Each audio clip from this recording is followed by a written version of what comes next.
India हजारों मंदिरों का देश। हर मंदिर भक्ति, आर्किटेक्चर और रहस्य की कहानियां सुनाता है। लेकिन फेमस मंदिरों के पीछे भूले हुए अजूबे हैं। ऐसे मंदिर जो समय के साथ खो गए, खामोशी में दफन हो गए और राज से ढके हुए हैं। आज हिस्ट्री एक्सप्लोरेशन पर हम इंडिया के शानदार लॉस्ट टेंपल्स के बारे में जानेंगे, जहां इतिहास पत्थरों में फुसफुसाता है। हमारी जर्नी कश्मीर की खूबसूरत घाटियों से शुरू होती है। मार्तंड सूर्य मंदिर में, जिसे 8वीं सदी में राजा ललितादित्य मुक्तापीड़ा ने बनवाया था। सूर्य देव को डेडिकेटेड, यह अपने समय के सबसे ग्रैंड मंदिरों में से एक था। लेकिन इस शानदार स्ट्रक्चर को 15वीं सदी में सुल्तान सिकंदर ने बेरहमी से तबाह कर दिया था। अब जो बचा है वह खामोश लेकिन शानदार खंडहर हैं, जिनमें ऊंचे पत्थर के पिलर और इंट्रिकेट डिजाइन्स हैं जो पुराने जमाने की कहानियां सुनाते हैं। क्या आप जानते थे इस मंदिर के डिजाइन ने हैदर जैसी बॉलीवुड फिल्मों के सीन्स को इंस्पायर किया है, और यह अपने यूनिक गांधार, गुप्त और चीनी स्टाइल के मिक्स के लिए आर्कियोलॉजिकल टेक्स्ट बुक्स में भी शामिल है। इसके बाद हम भोपाल के पास भोजपुर चलते हैं, जहां राजा भोज का अधूरा सपना है, भोजेश्वर मंदिर। यह अपने समय का सबसे बड़ा शिव मंदिर बनने वाला था। इसमें आज भी एक ही पत्थर से बना 21 फीट ऊंचा शिवलिंग है। लेकिन सवाल यह है कि यह कभी पूरा क्यों नहीं हुआ? क्या इसकी वजह जंग थी, कोई आपदा थी, या कुछ और? कोई रिकॉर्ड इसकी वजह नहीं बताता। हमारे पास बस बड़े बड़े पत्थर, अधूरे कंस्ट्रक्शन रैंप और आधी बनी दीवारें हैं। एक मिस्ट्री फैक्ट यह है, आर्किटेक्ट्स कहते हैं कि पुराने औजारों से इस मंदिर को पूरा करना लगभग इम्पॉसिबल था।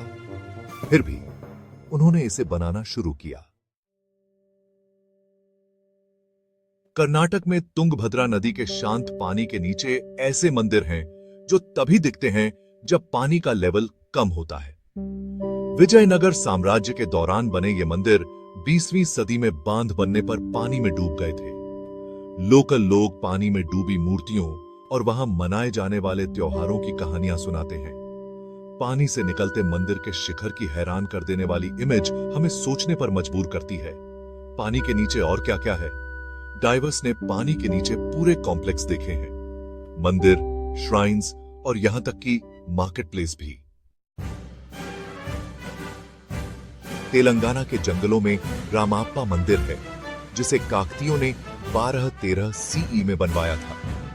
यह 2021 में यूनेस्को वर्ल्ड हेरिटेज साइट घोषित होने तक ज्यादातर अननोन ही था। क्या चीज इसे खास बनाती है? यह मंदिर सैंडबॉक्स फाउंडेशन पर बना है और इसमें इस्तेमाल की गई ईंटें इतनी हल्की हैं कि वे पानी पर तैरती हैं। एक ऐसा रहस्य जिस पर मॉडर्न इंजीनियर्स भी हैरान होते हैं।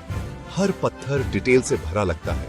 डांसर, म्यूजिशियन, जंग के सीन और देवी देवता सभी शानदार प्रिसिजन के साथ गढ़े गए हैं।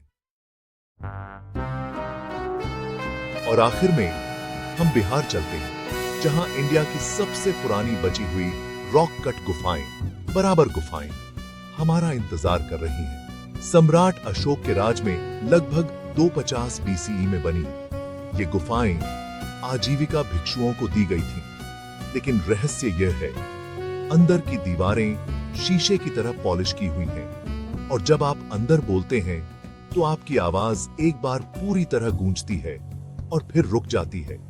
आज भी कोई नहीं जानता कि बिना मॉडर्न औजारों के इतनी परफेक्ट एकॉस्टिक कैसे मिली। कुछ स्कॉलर्स का मानना है कि इन गुफाओं ने पूरे इंडिया में बौद्ध और जैन रॉक कट मंदिरों को इंस्पायर किया होगा, लेकिन इसकी प्रिसिजन बेजोड़ है।